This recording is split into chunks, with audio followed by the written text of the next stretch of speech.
Hi, I'm Paul Friedman, founder of the Marriage Foundation, and as you know, if you're a subscriber, we really approach marriage very differently from virtually everyone else. And maybe it's because of my past. I was not a psych major. I didn't come from the world of psychology and psychotherapy. I was a divorce mediator.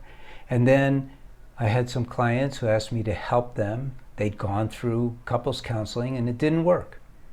And so I took a look at marriage with different eyes than these experts and came up with things that are very radically beautiful with marriage. Marriage is an amazing thing. So this topic is, why did my husband let himself go?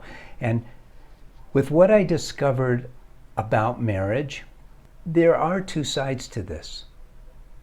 And that you see that your husband has let himself go is a symptom of a marriage that is not satisfying him. Because when a man is in love with his wife and wants to please her, and you're probably thinking, yeah, why doesn't he want to please me anymore? It means the marriage is not doing well. The reason why he doesn't want to please you anymore is for the same reason you are not trying to please him. We don't get married with the right understanding of marriage, where we learn that we're supposed to be givers. The men are supposed to be givers. The women are supposed to be givers. We're supposed to be givers. The whole idea of experiencing marriage the right way is to experience, desire, strive for unconditional love. Unconditional love manifests in ways where you're always looking for ways to make your spouse feel comfortable with you, feel good about you, feel encouraged, uplifted, inspired by you. So I'm going to turn it around and I'm going to ask you, what are you doing in this regard with your husband?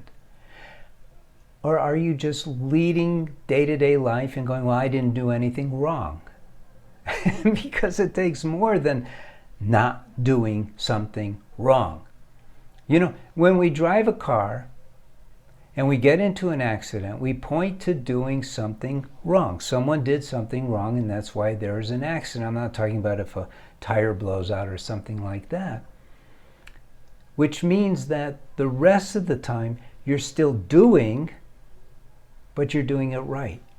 You're driving your car with knowledge of your car, with knowledge of the road, with knowledge of how other people drive, so you can be careful. But when you got married, you didn't have a plan like that.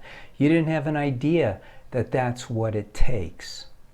So you get married, your life is mundane, and guess what? You start wondering, how come my husband is letting himself go? How come he's not seducing me anymore? How come he's not bringing me flowers, telling me how much he loves me? When you should be going, oh, I'm not getting the kind of responses from my husband I used to get. He's not acknowledging my beauty. He's not telling me I have a sweet voice anymore. He's not telling me he loves me so much like he used to. What's going on? What am I not doing? What can I do to change things around? It's very important. You know, there's only two people in your marriage, you and your husband.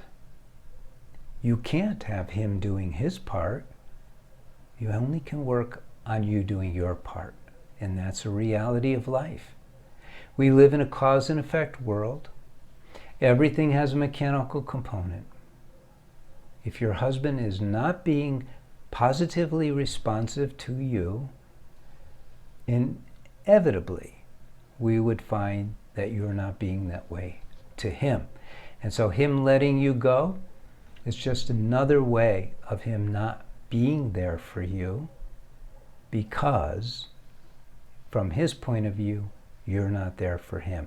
And you're in a downward cycle, and it's time to heal it, isn't it?